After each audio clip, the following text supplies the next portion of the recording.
All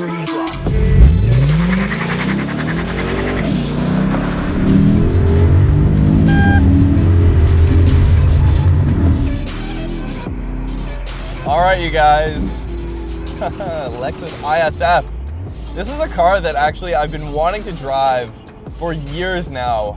Ever since I got into cars, just, you know, picking out those really, maybe not so like shouty enthusiast cars that you see on the road that if you have a keen eye, you can really spot them, which is basically what this car is. I mean, this was Lexus's attempt at hitting the M3 and C63 AMG market. So it's got a big 5-liter V8 up front, naturally aspirated, sending all the power obviously out back to the rear wheels with an 8-speed automatic transmission. This car was never sold with a manual.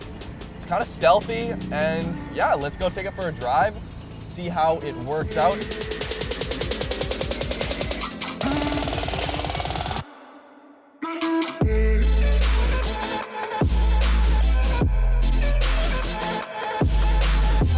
It's got Michelin Pilot Super Sports on all 4 corners, 275 tires on the back and 245s in the front. Okay, so, you know, decent rubber. It's got a lot of grip. All right, so even in sport mode, it's got just over 400 horsepower, a little bit less than that in torque. Obviously, it's all naturally aspirated. It's very smooth immediately. And you know, the shifts aren't that bad. People were saying, you know, in other videos that the 8-speed is not a very good transmission, and this isn't that bad. Considering it's 10 years old at this point, it's doing a fine job. It's actually just as quick as the C63 AMG, if not a little bit quicker. As you can see, suspension throwing me around a little bit there. Picked a little bit of a bumpy road.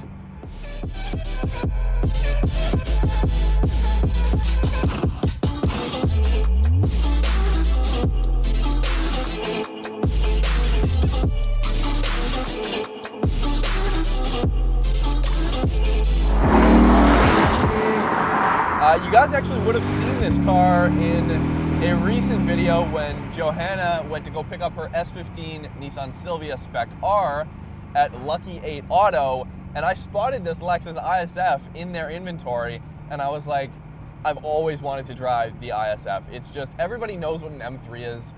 Some people know what a C63 AMG is. Nobody knows what an ISF is, right? Which just intrigues me. It's got a big 5-liter V8 up front, rear-wheel drive. Seems like a lot of fun, right? So luckily, here we are a couple weeks later, and thank you guys over at Lucky 8 Auto for tossing us the keys for the day. They've got everything from Nissan Silvias to, you know, the more rare JDM Subarus, all the way up to Range Rovers, Aston Martins, Bentleys, and a Lexus ISF. Back in sport mode. Wow, it's a little bit bouncy if I'm completely honest. Plenty of power. Back out of it pretty quick. I don't know, I think this is a hilarious car just because I don't really think the Lexus ISF knows what it wants to be really fully. I think it's more of a mashup between the E92 M3 and the C63. It's got a lot of really good characteristics from both cars, one of which is the awesome quad exhaust and the sound that makes. Very, very good sound. That's traction. So that's like the real exhaust note there. And I just wish down at like 2,000 to 4,000 when you're just banging off shifts, you know, you get a little bit of crackles out of the exhaust, like a little bit more lively. I think it's not as much of a dual personality car as the C63 AMG, but at the same time, I love this car because it's such a sleeper. It's so understated.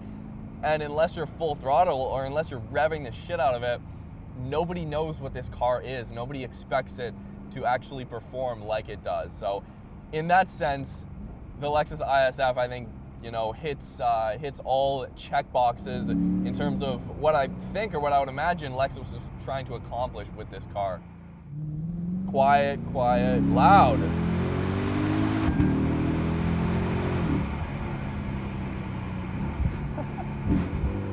Oh, that sounds good. It's quick. 2008, man. This honestly just makes me really want to drive a Lexus RCF, to be honest.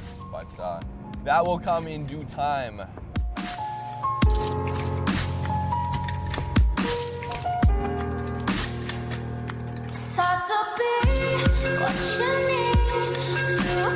Okay, so as far as the interior of this car goes, I mean, solid materials all around. The leather is definitely wearing out, but everything's kind of holding up nicely. Plastics are good. Does not feel like an early 2000s American car, which I think is a very good thing. But, however, I will say that this, I'm pretty sure it's not real carbon fiber here. And on the sides here and a little bit in the back and stuff. Doesn't look the greatest. It's like a gold carbon fiber. It doesn't look the greatest. I don't know, not my thing. At least on the inside, this was kind of the transition period from boring Lexus to, hey, let's just shove a big 5-liter NA V8 in a rear-wheel drive sedan and see what we can do. And this was the first attempt at that. Good first attempt? Absolutely. Could it be improved in some ways? Absolutely. So it's a lot of fun. You're never wanting more power. I mean, if you're around the city or commuting, or this is like your daily or something, there's incredible amounts of power. It's got 6-piston brakes that are very powerful. And when you're in the top half of the rev range, like that blip right there, and that exhaust sound, I wish it was like that all the time, to be honest, but damn. Not quite as fast as the C63 AMG. It's pretty much right on par with an E92 M3, but it's a little bit of a larger displacement V8 from the E92, right? So you don't get that crazy high revving, higher pitched exhaust note that the E92 M3 is kind of famous for. This is much more of a growly, it's a lot closer to the C63 in terms of exhaust note. You've got a little spoiler on the trunk as well, just to kind of add a little bit of flair, and then obviously the F badges all over the car, so that kind of gives it away. But other than that, it's kind of a sleeper. Kind of a sleeper, which honestly, after driving this car for a full day, is honestly Jesus Christ, that's fast. It's my favorite part about the car, is just that if you're not a car person, you'll never take a second look at this car driving down the road. It never turns heads, yet you have well over 400 horsepower under the hood, great exhaust note, and if you stick it in drive and take it out of sport mode, 8th gear and silent. It's old school in the sense that it just has good old-fashioned 5-liter NA V8, which Lexus is still doing, and in the new LC model, it's basically an updated version of this block, this 5-liter V8 block, just up the power, you know, north of 500 horsepower, but kind of glad it has an automatic. This is a great daily. I would totally daily this. And as these prices are still continuing to drop, I think the ISF is a very obvious choice if you want to get, you know, the oddball performance sedan bargain at the bottom of its depreciation curve, or at least pretty close. So honestly, we haven't been doing a lot of driving on the channel recently. It's mainly been just picking up JDM cars with friends, which is totally fun and awesome. Makes for a great day. But this is what I love most. I mean, this is what Roads Untraveled is. This is what I love most, driving cars. And honestly, you guys over at Lucky 8 Auto, I cannot thank you guys enough for tossing us the keys for the day. If you want to have fun, the ISF will definitely have fun with you, for sure. And kick off some nasty sounding downshifts.